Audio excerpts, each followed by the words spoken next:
Hello! Guess what? It's Friday. There's been another Wheel of Time episode. I have just finished it, and we have got a lot to talk about. Roll the credits.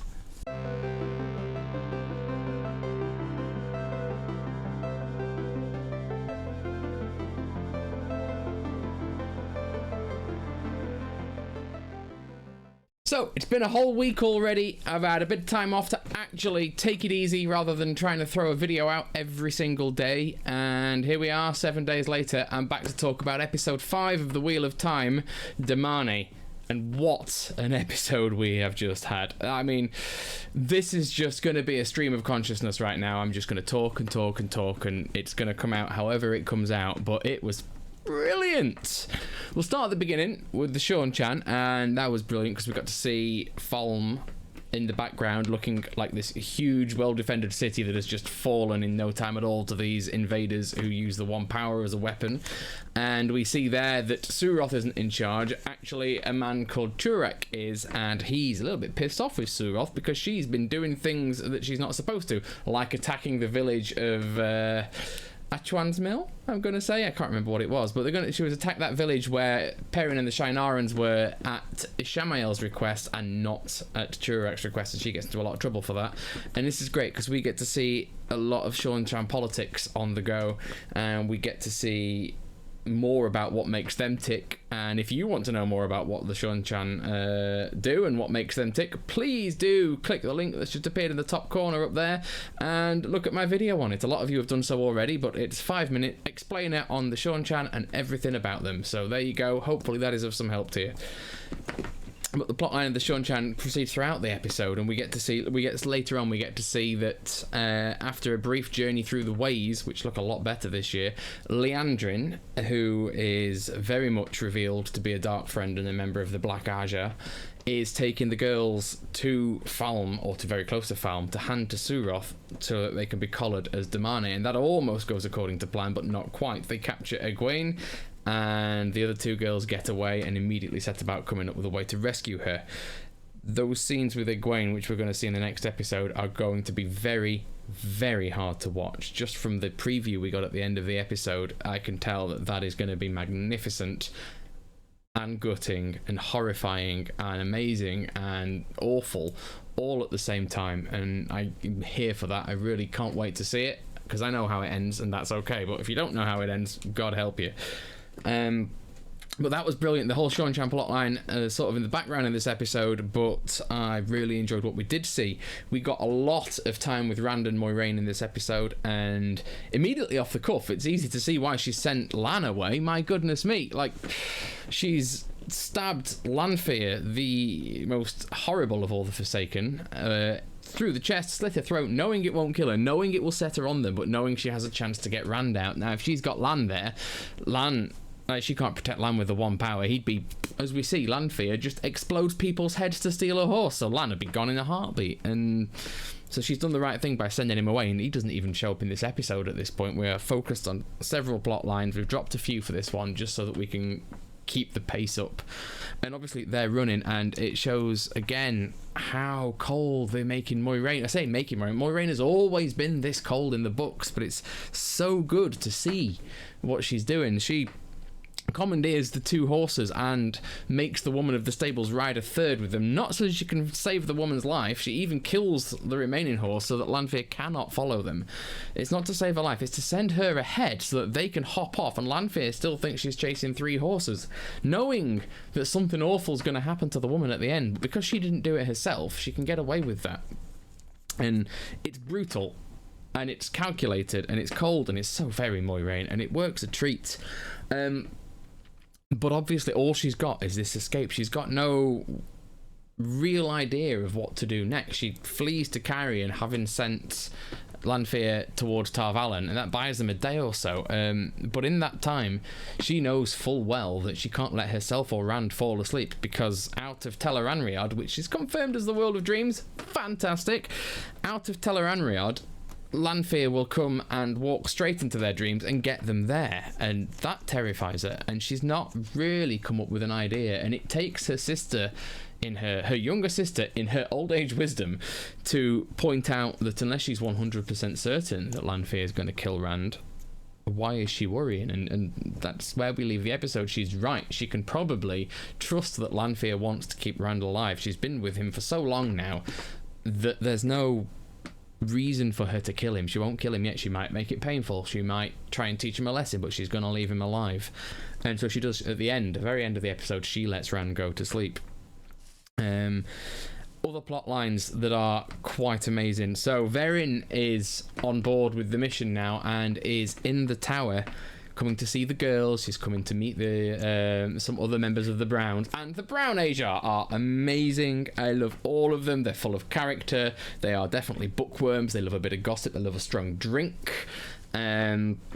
They don't see each other very often because apparently they just go off and read a book and forget about each other for a few months. So it's really good to see them get together and form this little network at which Verin is using to work out what is going on. And the first thing she does is she catches Sheriam in a lie. Or, well, does she? Because Sheriam doesn't necessarily remember something, but she reads in the book that the girls who are missing from the tower, who Verin can't find, have been sent to Elaine's brother's birthday party over in Camelin, which is an odd thing for 3 novices. You'd imagine the daughter heir might go, but taking her 2 best mates with her, who she's just met, who also happen to be the most powerful channelers in 1,000 years, does seem an odd thing for the tower to do. And so she very quickly works out, and not as quick as me, by the way, because in my notes here I've written, could that be compulsion? And then 20 seconds later, we've got Verin saying perhaps that was compulsion, as to why her script in the book was ever so slightly wobbly. And it's really good to see that she's working out. She's like, is Sheriam of the dark, or has Sheriam been persuaded? Okay, so Sheriam maybe has been compulsed into doing this. Compulsion, by the way, is a band weave in the tower and is something that would identify you as a dark friend almost straight away, because you shouldn't be able to do that with the 3 oaths. And if you take over someone's mind and force them their will against them in that way, you are, as a rule, a pretty nasty person. And the Forsaken are very good at it, but someone of the Black Asia, which the Browns at this point confirm as being a thing that they didn't know was real but could now be, definitely, because dark friends in the tower is unheard of. Someone of the Black Asia could do that and would do that to get their end, and we can assume, given that Leandrin has secretly taken the girls out of the tower, that perhaps she has used her compulsion, because in the book she has used her compulsion on Sheriam in order to falsify the records so that it looks like they have been left on an official business and had nothing to do with her. She even comes back from a trip where she said she was going to chase down a potential male channeler with some special white asparagus that's only available from this part of the world. So excellent covering, but immediately Verin's like, yes, only available there, of course. So Verin's on the case. She knows what she's doing. I like this Verin. I'd say she's more socially engaged and chatty than the one in the books, but she's no less clever, she's no less smart, and she's no less on her mission to find these things out. So this investigation she's got going on is really good fun to watch. I'm thoroughly enjoying that. There's a couple more plots then to look at, and I think by far the most entertaining. This whole episode was bloody fantastic, but Perrin Ibarra getting his due, getting his storyline. So we get a little bit more exposition about Wolf Brother and about how Elias just assumes Perrin's going to join the pack, and that's it. And until Perrin realises he's been brought back to the village where he was taken, there's nothing else that is expected. Perrin's going to join the pack. The wolves are going to be happy. They've got their two-leg wolves with them, and everything is fine. But then when he realises he's being led away from saving his friends, and he's not ready to give up his humanity and his human connections at this point in time, he's just gone. He's like, well, no, I'm going to do this. But Hopper, the wolf who likes him, comes along with him, because Hopper's a loyal boy. Good boy, Hopper. And shows that in that town where they've been, they haven't even buried Uno. The body of Uno is just in a cage, hanging as a warning to anyone who might arrive. And so Perrin needs to go and find out. But what he does find is that the town, there are many corpses in cages, Seanchan, Shinaran, and others, and an Aiel in a cage, and this is where we meet Aviendha. And the Aiel humour she's got is fantastic, and we see that it's White Cloaks who've put them in cages. And Valda's back. Dane Bornhold, who seems relatively nice at this point, is there, immediately recognises him as from the Two Rivers, and that's going to bite in the future. But obviously Perrin suddenly realises he's in a White Cloak controlled area, and with his history with the White Cloaks from his previous encounter with Valder, who even when he hears a dog bark in the background flinches because he's terrified of wolves now. He's been developing this phobia for a while since we last saw him. So Perrin realises he's got to go, he's got to run, he's got to get out, but he can't leave behind someone in a cage. And obviously the dead Aiel in a cage that he saw in the first series where we met Tom Merrilin and he took them down and buried them, he doesn't want to do that again. He doesn't want to see an Aiel or anyone die in a cage. So as he sneaks out to rescue Aviendha, who is very cagey as to why a Wetlander will put her in a cage and another Wetlander is taking her out, because in her mind all Wetlanders are the same. But that proves not to be the case, and she starts to learn a little bit, and so does Perrin. And obviously once she's free, as we see a bit later on, but we'll get to that. What we then see though, as she's freed, is Dane Bornhold, who knows how well she fought last time, turns up with God knows how many White Cloak soldiers. Come and recapture both of them at this point, because if he warned Perrin not to free her, and once he's done that, he's committed a crime in their eyes, and so he's as bad as them. This is the most amazing fight scene that we've seen in any of the episodes so far. It's glorious. The whole camera work changes. They must be using one of those weird crane cameras that does weird stuff that they used for the blood snow, but this one is on a much larger scale. Like, I'm not so sure she needed Perrin's help. I mean, he does all right, he deals with a couple of White Cloaks, but Aviendha single-handedly takes out a dozen, maybe 20 White Cloak warriors, all armed, while she is completely unarmed, not even with spears. She veils herself and off she goes. She absolutely demolishes them. It's absolutely glorious. And she's about to finish Dane Bornhold off, and Perrin convinces her to let him live, because that's the kind of person he is, and that is a mistake he will not want to make again, because that is going to bite him in the ass for a while now.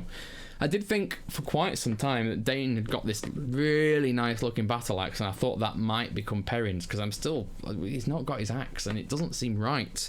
He needs to have his axe, and I'm not sure where. It's going to be an important moment, I think. But until that happens, I'm just going to be asking the question, why does he not have his axe? So they escape and leave a pile of what I assume are White Cloak corpses. White Cloak corpses, and one very broken and bruised White Cloak commander who is now bearing a grudge. And we learn a little bit more about the Aiel. We learn that as far as they're concerned, it's not the waste where they live, it's a threefold land. It's a place to teach them and forge them and shape them and punish them for a sin that they no longer remember. We get a little bit about Jir To, the honour and obligation that kind of runs their society, and we get some excellent humour. Aiel humour is an acquired taste, and I think it was beautifully done because it made me chuckle. And that was a truly, truly brilliant little passage of play. Perrin got the screen time he deserves. Aviendha's entrance was glorious. The fact that they're going to travel together for a while. At the moment in time, she's filling in for Gaul, but I don't think she will for a while, because obviously she's going to go back to the Waste with Rand later on in the future, and Gaul went to the Two Rivers with Perrin, but I don't think the character of Aviendha has room to go to the Two Rivers, because that's all happening at the same time, and it's far more important she's in the Waste with Rand at this point. But yeah, that was just glorious. I was so happy. I was cheering. I watched that a couple of times over. I really enjoyed that bit.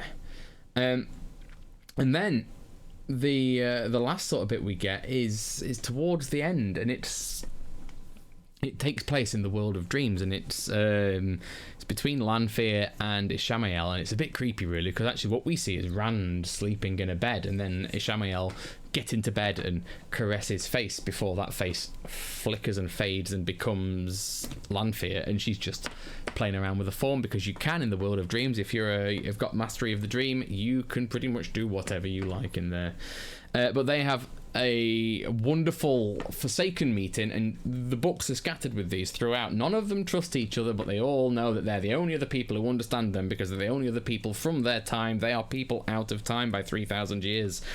And the disgust that they both show for the fact that they blame the people of the world, blame the Forsaken and the dragon for breaking the world, and for the war, and for the destruction and the death and change and upheaval that caused. And yet they've had 3,000 years, these people, to do something about it, and the world is still just the same. There are still people hearkening after kings and queens and wielding swords at each other, and they know they came from a technologically advanced world where the one power was at the heart of everything that was done. There were flying vehicles, there were shock lancers and whatever that may be, like very advanced technology, even if that technology was powered by magic in many cases. And this world, to them, 3,000 years have passed and no development really. It's been a stagnant period, and they're just disgusted by it. But we hear a little bit about Ishamael's reasons for not killing Moiraine, and I like that. He likes to leave people on the table. Is a bit different to Lanfear, who probably would have just offed her for the ease of it. But also, Lanfear has a grudging respect for Moiraine's tenacity and her willingness to get the job done, and I think that's great. And that is some lovely foreshadowing to the future and what is going to happen later on with the two of them. And I'm looking forward to seeing that as well. But yeah, there's an awful lot of really, really good stuff in this episode, and the whole thing ends with Rand bound to that wheel that we saw in the trailer. So for those people who said that's the world of dreams, well done you guys. I bow to your superior knowledge. It is the world of dreams. Lanfear has got him exactly where she wants him. She is wearing some very interesting choice of outfit for the location she's chosen, but she's going to do something. She's going to torture him, she's going to bend him, she's going to try and break him, and that's next episode. And also in the next episode, because there is a little what's coming next, I will probably do another little video on this if I have time, but in the what's coming next part, we see an awful lot of it is going to be Egwene really, really suffering, struggling, and dealing with this forced change where she's collared and she no longer is her own person, and she's treated as an animal by the Seanchan, who now, as far as they're concerned, own her.